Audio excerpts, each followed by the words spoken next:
All right, I hope it's okay. I'm changing the topic of what we were supposed to talk about today.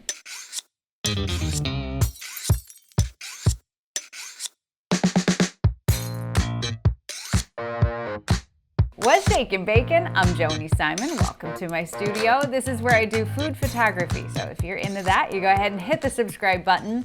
And today we were going to talk about how I plan my videos, but instead, before we get there, what I want to talk about are some basic settings on your camera that are specific to video. So if you want to learn more about that, you stick around. So as I mentioned in the previous videos in this series, that the topic of video is so complex and there's so much that goes into it. And certainly when it comes to settings, there is a lot of complexity. So I'm just going to go through some of those basic settings that, especially if you are just starting out with video, that you may not realize are important. And some of the moments that I remember when I first started out, the things that I figured out and went, oh, so hopefully we might have a couple aha moments today. All right, so let's just talk about what are the settings that I have rocking right now that are taking this video. And if you have any questions about some of these technical terms like ISO and aperture, shutter speed, I have a series of 5 videos all about shooting in manual where I go through what those settings mean. So if you are not familiar with those terms, definitely go check out this playlist right over here. But currently I can see my camera settings, and so my ISO is at 100, so that's making for minimal grain, really nice clean look. And then as far as the aperture, I've got a really narrow depth of field, so it's got a really wide open aperture at f1.8. That f1.8 of course allows a lot of light to come into the scene, a really bright exposure. As we saw in the gear video, of course I'm lighting this with artificial light, but we are taking advantage of that artificial light with a really wide open aperture at f1.8. That's also making all this super duper fuzzy because this studio isn't like the cutest place ever, and so it's just kind of fuzzy. It all looks way better. And so then my shutter speed, which is a very important topic as it relates to video and something I wanted to make sure to focus on today, is that I have my shutter speed here today at 1/60th of a second. And when we talk about shutter speed when shooting video, it's very important to take into consideration what is the frame rate that you are recording at. So depending on your camera, it will record at a given frame rate, and you might have also various options available to you depending on what kind of look you're going for, or the kind of work that you're doing. And so for example, my camera, I have 4 different options for frame rates, and you can see those as frames per second, FPS. So I've got 23 frames per second, 30 frames per second, 60 frames per second, and 120 frames per second.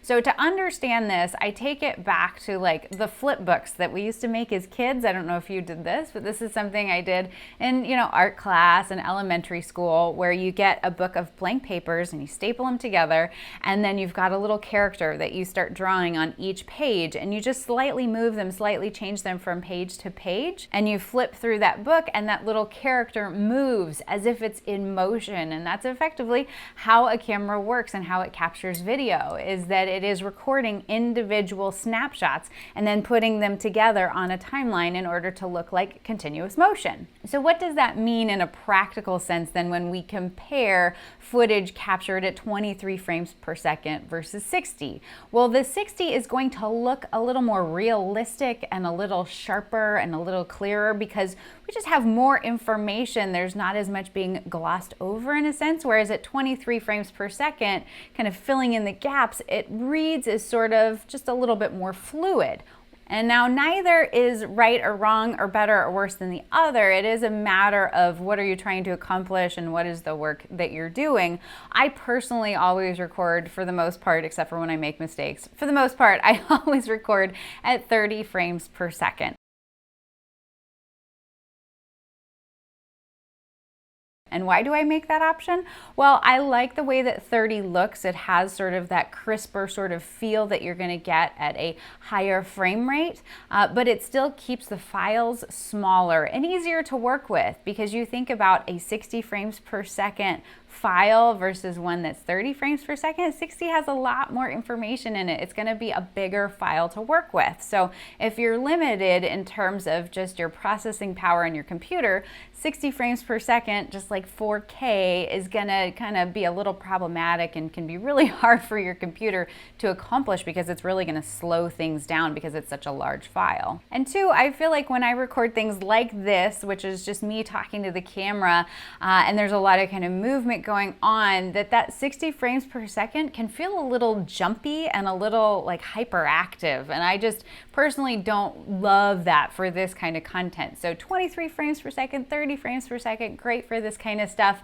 And so 60 frames per second though is gonna be great if you're looking to make that clip longer. So you're like, why would I make a clip longer? Well, let's think about slow motion. We go back to the editing video we did last week and we want something to go faster or slower, you know, like you think of pouring something and you don't want to just pour it, you want it to do that slow motion little ooh moment, right? That's going to be a lot easier if you have more frames to work with so that when you slow down the footage, it looks more seamless. And then we get really crazy and super hyphy then at 120 frames per second or even 240 frames per second, depending on your camera. That's when it gets into real slow-mo territory. And again, that's where we've got experts like the Peter McKinnons and people like that who do that slow-mo B-roll so well.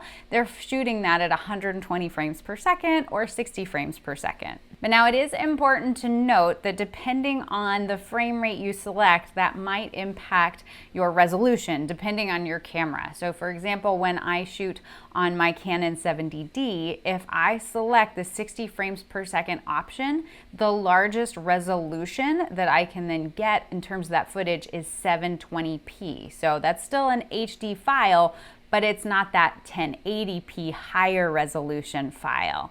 So if you're confused in terms of what are the P's and what is all of that resolution stuff, I will link some helpful articles below so you can get some more information there. But just do be aware that depending on that frame rate, it can impact your resolution and the quality of your video. But let's go back to where we started, which is selecting our shutter speed. So in general, when it comes to video, the shutter speed is dependent on what is your frame rate, and the general recommended setting is that your shutter speed be double what your frame rate is. So for example, right now I am shooting at 30 frames per second and my shutter speed then is 1/60th of a second. That is going to be the optimal shutter speed for recording at 30 frames per second. If I was shooting at 23 frames per second, I would shoot at 1/50th of a second for my shutter speed. Now you will notice maybe on your camera that it will allow you to go down to, for example, shooting 30 frames per second, it will let you shoot at 1/30th of a second. So you do have that ability if you need to compensate exposure wise, if you need to take it down to a slower shutter speed in order to add more brightness to the exposure, that is definitely an option, but just something to keep in mind that the optimal shutter speed will be double your frame rate in terms of that bottom number. So the next setting is white balance, and for me, because of the light that I am using, which is set to 5600 Kelvin, that's daylight balance, that I'm using then the daylight setting for the white balance. But for you, depending on the light that you've got and your situation environment, that will definitely change. I highly recommend just getting started to go with the auto white balance. That'll kind of get you most of the way there, and then as you do more video and you start to look at the footage and you start to see, that's really kind of blue or orange or whatever the situation may be, then you can kind of change it from there. And then the final basic setting, which I'm just going to touch on today because it's a complex topic and honestly deserves its own video, which I will do at some point in time, is the idea of how do we decide between autofocus and manual focus. And unfortunately, the complex answer is it depends. And I shoot with both. It just depends on the situation, the scenario, the camera. There's a lot that goes into it. But my general rule is that if there's a lot of action or movement, especially a lot of movement forward and backward, or there are things entering the frame at different distances from the camera, in general, that's going to be a better shot for shooting in manual focus. Just like a practical, tangible example being hands and pans videos, right? If we are shooting a video and it's overhead and we have the food positioned and then all of a sudden we come in and we start stirring, and then the focus then, if we have it in autofocus, is going to then shift up to the hands, where maybe before it was on whatever's in the bowl. And so then it's like that shift. Well, most cameras, for the most part, until you get into like super hyphy fancy cameras, aren't going to do the best job at being super seamless with that transition. Like there's going to be an obvious transition, and it's going to be even worse if you speed up that video. And so maybe you've seen people who've shot those tasty style videos, or you've shot them yourself, and you're like, why does it feel like we're just like in and out and in and out, and you're getting like this visual whiplash because that focus is shifting so quickly, so frequently?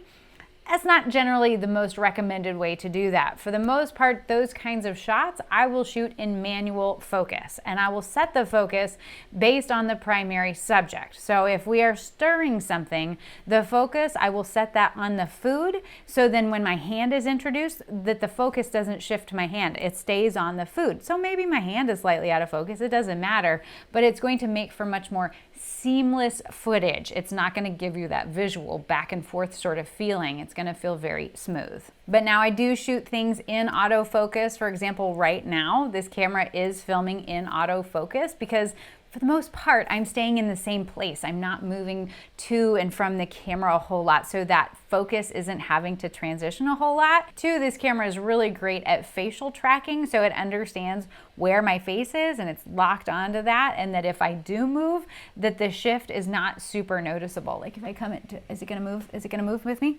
Let's see, you see how it does that?